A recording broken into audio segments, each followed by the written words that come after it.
Assalamualaikum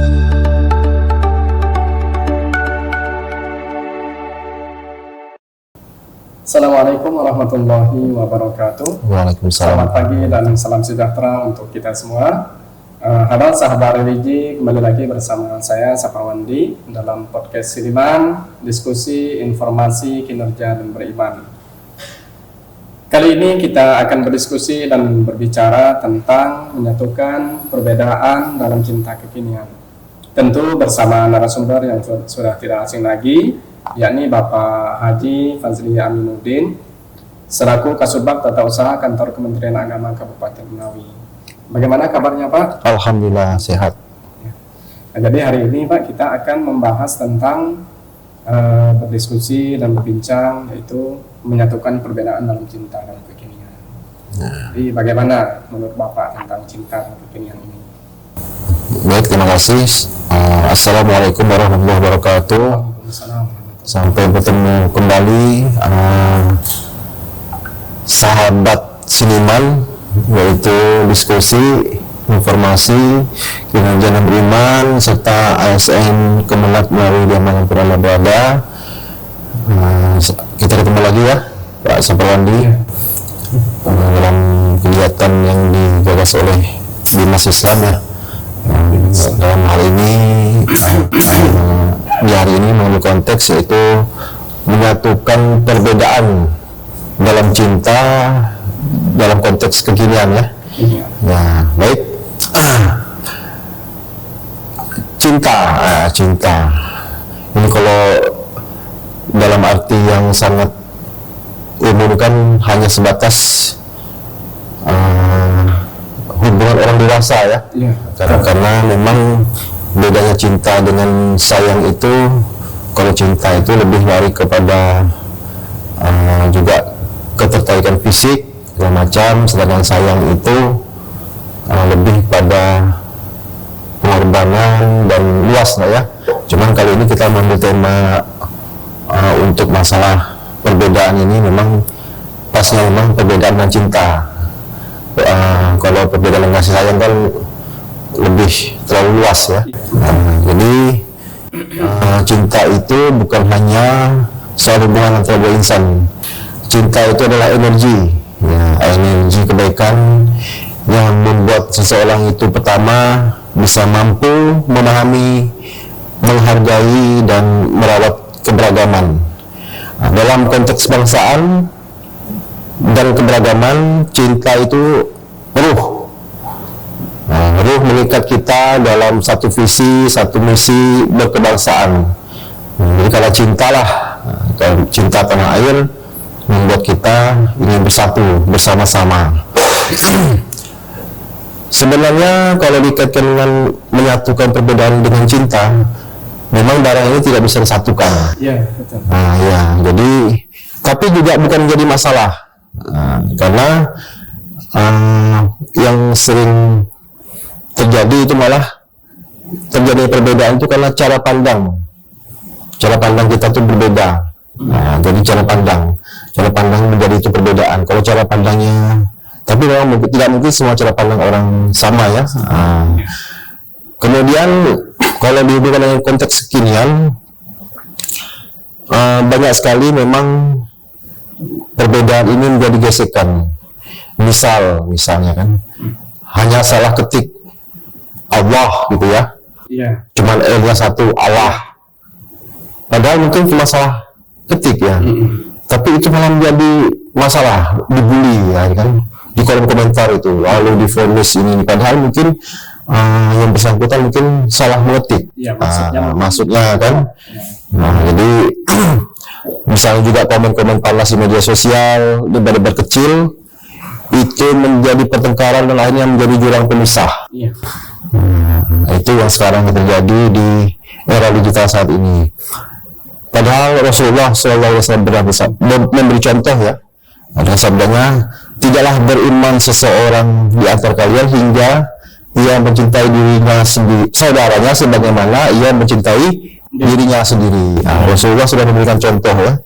Jadi tidak beriman seseorang kalau kita tidak mencintai saudara kita seperti kita mencintai diri kita sendiri. Itu sudah jelas. Nah, jadi cinta itu bukan hanya pada diri kita, tapi juga dengan bukan saudara kita seperti kita mencintai diri kita. Nah, itu udah jelas Rasulullah memberi contoh. Kemudian di dalam dunia yang serba cepat, serba teknologi, serba digital, tentunya sebenarnya barang ini sebenarnya bisa dimanfaatkan untuk menjadi ajang silaturahmi. Walaupun terjadi gesekan, tapi juga bisa menjadi ajang silaturahmi.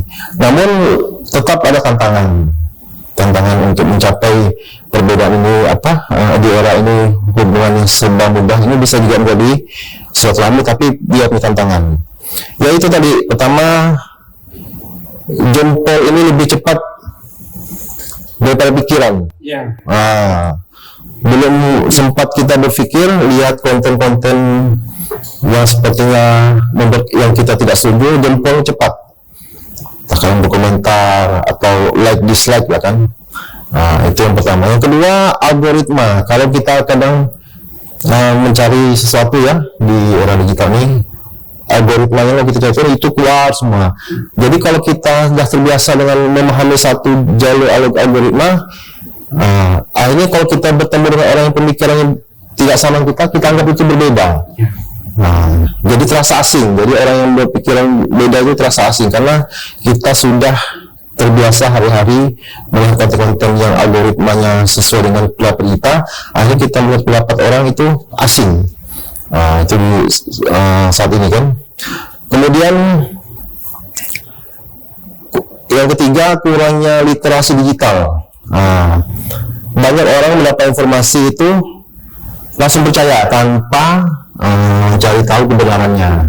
Kita tahu sekarang terutama video-video pendek ya, yang kita tidak tahu itu hanya potongan dari seseorang, dimasukkan di itu langsung percaya. Nah, video-video pendek inilah yang sebenarnya menjadi PR kita, terutama penyuluh ya. Kita pernah menyampaikan bahwa penyuluh dituntut untuk melek teknologi. Ini kalau bisa berkonten juga, jadi berimbang. Jadi jangan sampai kita hanya jadi penonton, tapi kita yang membuat konten. Jadi dalam kondisi seperti ini, menyatukan perbedaan dengan cinta itu bukan lagi sekedar idealisme, tetapi keterampilan yang diasah. Seperti tadi saya bilang, perbedaan kita mengimbangi berita itu kan, jangan sampai menjadi gesekan. Itu bukan hanya sekedar idealisme, tapi keterampilan kita untuk merawat, jangan sampai perbedaan, terutama dalam hal berkebangsaan ya, itu menjadi semakin dalam perbedaan itu. Jadi itu bukan sekedar idealisme kita, tapi keterampilan kita biasa untuk terampil untuk melek IT tadi, untuk mengimbangi. Apalagi kita di agama, terutama penyuluh, itu memang tugasnya untuk membackup berita-berita yang hoax gitu. Kemudian bisa nggak disatukan gitu kan antara perbedaan dengan cinta ini kan? Mungkin bisa dicoba dengan kita dengan kesadaran kita bahwa perbedaan dengan cinta ini itu bisa kita bukan berdamai ya, jadi berselaras itu, yaitu salah satunya dengan kita rasa empati. Kita menumbuhkan rasa empati dalam hati ini. Kita sebelum menghakimi misalnya menghakimi berita atau informasi, kita pahami dulu kondisi dan alasan orang. Jadi setiap orang tuh punya cerita, jadi kita memang tidak berhak menghakimi. Jadi kita harus punya empati itu untuk menerima bahwa semua orang itu punya cerita dan punya alasan. Kemudian yang kedua, belajar mendengarkan. Banyak konflik itu muncul bukan karena kita berbeda, tetapi karena kita tidak mau mendengar, apalagi di Gen Z sekarang ini kan. Iya, betul. Makanya sekarang dakwah itu sudah, mungkin kalau dengan sistem kita membuat undangan pengajian itu sudah kurang diminati. Jadi kadang-kadang mereka lebih senang diskusi. Nah, Gen Z ini kan banyak informasi yang mereka dapat, jadi mereka ini banyak pertanyaan di kepala. Jadi jangan satu arah. Jadi kita juga kadang-kadang kita juga harus mendengarkan dari pihak dari mereka gitu kan. Jadi kita juga perbedaan ini bisa terjadi ya menjadi konflik karena kita nih tidak mau mendengarkan, merasa kita benar. Jadi ada masalah, orang beri alasan kita tidak mau tahu. Kemudian ada istilah, kalau saya istilah sekarang tuh rendah hati digital. Maksudnya apa? Yaitu terutama tadi di medsos kita tuh kadang suka berdebat ya.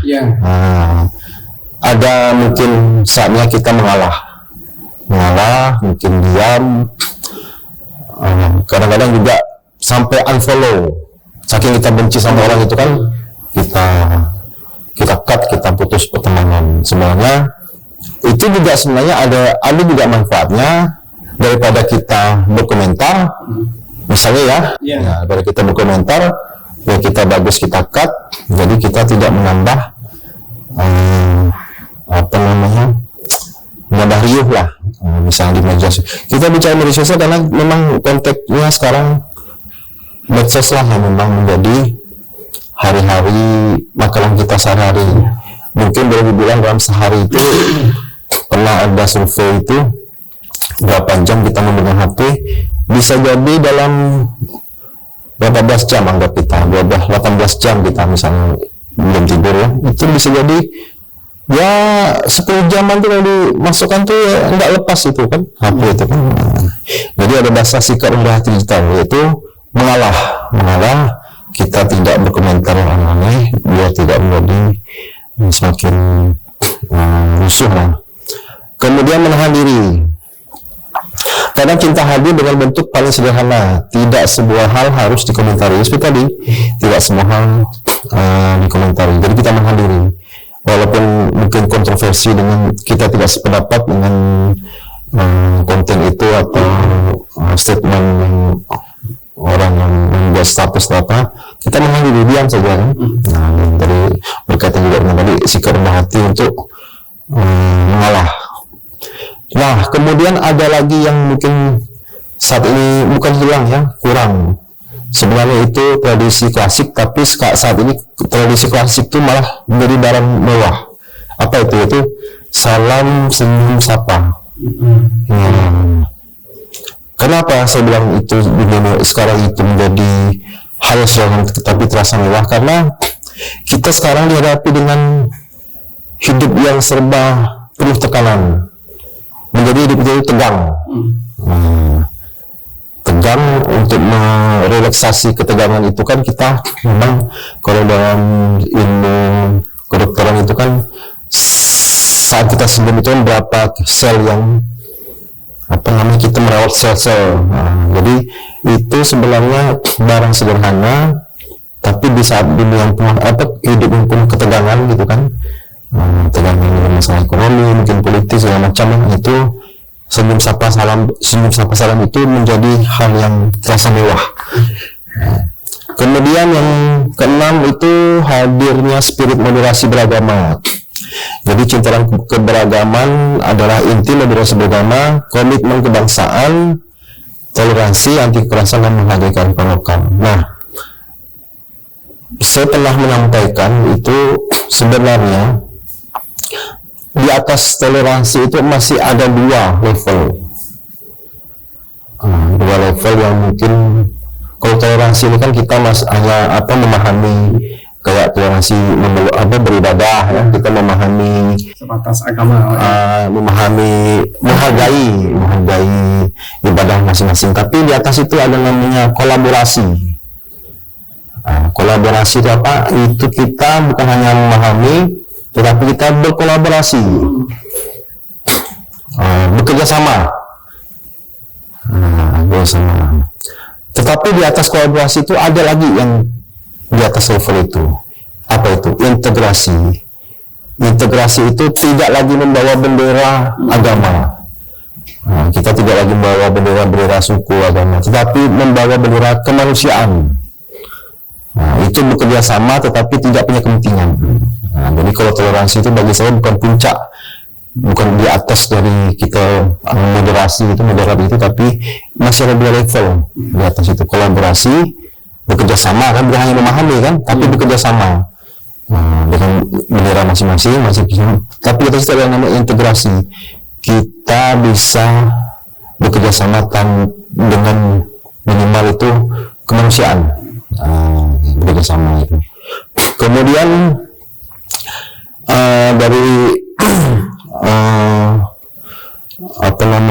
masalah perbedaan, menyatu dengan cinta ini dalam kehidupan sehari-hari itu bisa kita lihat gimana kita menghargai perbedaan dengan cinta kan, atau cinta yang perbedaan ini kita bisa menjadi sesuatu yang indah, yaitu dalam keluarga, hal terkecil.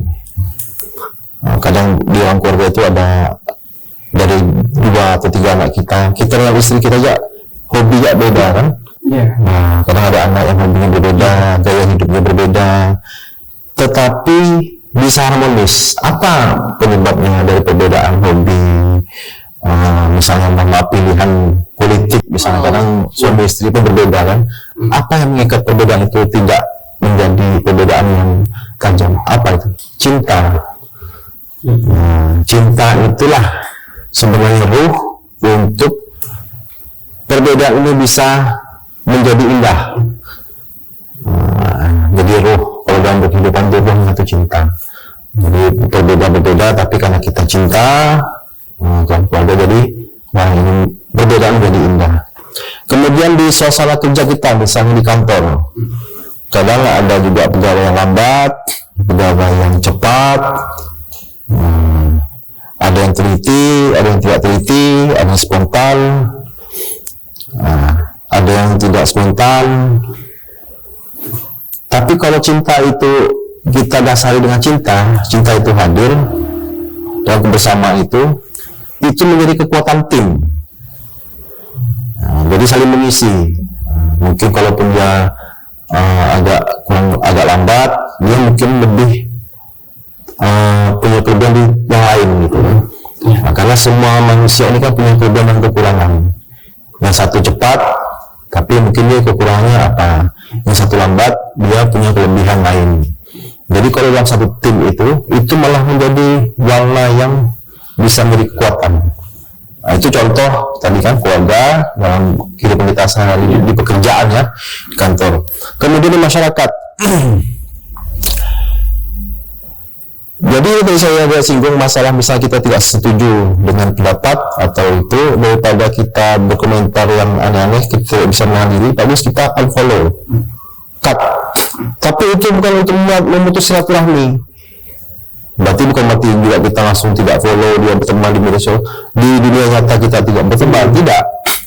Kita hanya tidak mungkin memutus sementara di unfollow atau cut di media sosial, tapi ya hari-hari kita masih di silaturahmi. Itu tidak serta-merta ukuran kita memutus silaturahmi gitu ibaratnya. Daripada kita berkomentar, karena juga ada orang yang meluapkan ketidakpuasan atau ketidaksetujuannya itu dengan hari bersikap. Bersikap daripada ngomong, dah cut, unfollow, kan gitu. Jadi di masyarakat mungkin seperti itulah di kehidupan nyata sehari-hari kan. Kemudian tadi saya kembali ke media sosial, menahan diri untuk tidak memperkeruh suasana.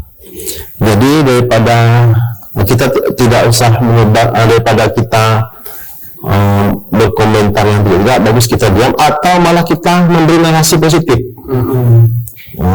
Kita kalau kita mau komentar tuh, kalaupun kita mau komentar gitu, jangan membuat perkeruh, tapi kita membuat narasi positif. Kita harus menjadi, apalagi kita ASN ini, kita harus menjadi agen, bahasanya itu pelopor lah untuk memberikan informasi di dunia digital itu atau dokumenter itu yang positif.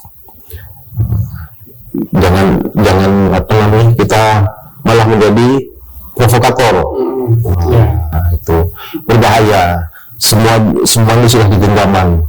Dunia ini bisa hancur lewat jari kita. Itu jadi itulah mungkin tentang menyatukan perbedaan dengan cinta. Jadi kalau kesimpulannya, cinta itu adalah ruh. Ruh kita untuk menyatukan, bukan menyatukan, membuat perbedaan ini malah menjadi indah. Jadi kata terakhir dari saya, menyatukan perbedaan dalam cinta bukan pekerjaan sehari dua hari. Jadi tidak bisa kita lakukan barang itu selesai, tapi pekerjaan seumur hidup. Artinya dalam sampai kita ya udah tidak ada pun, maksudnya sampai akhir-akhir kita, ya kita selalu berhadapan dengan perbedaan-perbedaan. Jadi PR ini sampai kita seumur hidup kita. Maka dari itu kita tanamkan cinta, rasa cinta. Apalagi sekarang Kementerian Agama di madrasah itu kan sedang tidak di kurikulum cinta ya. Nah, itu sebenarnya sudah dimulai lah. Untuk saat ini memang semuanya berbasis kasih sayang. Memang pada akhirnya manusia memang akan menyadari bahwa hidup dengan kasih sayang itu bisa menjadi perisai yang untuk menangkal itu tadi. Makanya saya bilang kita ini berbeda itu bukan untuk bersaing, tetapi untuk menguatkan. Kita beragam bukan untuk saling menjauh, tetapi untuk saling mendekat. Cinta adalah bahasa universal yang dipahami semua hati, meski berbeda suku, agama. Cinta itu semua, itu bahasa universal. Semua agama juga pasti mengedepankan cinta ya. Mari kita jadikan ruang digital, ruang kerja, rumah tangga, dan ruang hidup kita sebagai tempat di mana cinta tumbuh dan perbedaan dirangkul, bukan dipukul. Jadi perbedaan itu dirangkul, bukan dipukul. Oke, mungkin cukup dari saya membahas tentang sekelumit sedikit tentang menyikapi perbedaan dan cinta pada konteks kekinian. Saya kembali kepada host. Ya, baik, terima kasih Pak Haji Fazli. Jadi berbicara tentang menyatukan perbedaan dengan cinta, keinginan ini sangat menarik Pak. Ya. Nah, jadi tadi ada beberapa hal yang saya sangat mendengar kalimat beliau itu, bahwasanya rohnya perbedaan itu adalah cinta. Sebuah kalimat yang ketika itu kita jadikan ruh itu cinta, cinta itu menjadi ruh. Ya, kita menjadi ruh. Adalah ruh dari. Baik Pak, barangkali ada pesan penutup untuk ASN Kemenak Menawi terkait dengan tema kita ini. Mungkin tema tadi sudah saya sampaikan di closing statement tadi kan. Saya hanya menghimbau kepada seluruh ASN khususnya dan stakeholder maupun masyarakat untuk memanfaatkan ruang podcast ini. Kita sekalian promosi ya. Walaupun mohon maaf ala kadar lah ya, tidak seprofesional podcast yang sudah followernya mungkin sudah mendapat cuan dari itu. Nah, ini kita mencoba memulai. Jadi ada istilah tuh, jangan menunggu, kita mulai dari kecil dulu lah, memulai dulu sambil menyempurnakan. Walaupun belum sempurna, kita menyempurnakan. Jadi saya minta seluruh ASN, satker-satker ataupun stakeholder, mitra-mitra kita bersama, ataupun individu, bahkan profesional atau pengusaha siapapun bisa mengisi ruang podcast ini. Karena memang di zaman ini memang semuanya serba orang lebih tertarik. Kalau dulu radio ya, cuman audio, sekarang audio dan visual. Keuntungan YouTube dari podcast dari YouTube ini kan bisa diulang-ulang. Nah, cuman memang sekarang tuh orang lebih suka lihat yang PD-PD itu, video-PD itu, tolong seperti yang kita sampaikan, tolong dipilah Lalu kita memilah mana yang baik. Mungkin itu Pak Sapar, Pak Ustadz. Ya baik, sekali lagi terima kasih banyak Pak atas waktu dan bincang-bincang kita hari ini. Jadi seperti itu para sahabat religi podcast Seniman, diskusi informasi kinerja dan keiman.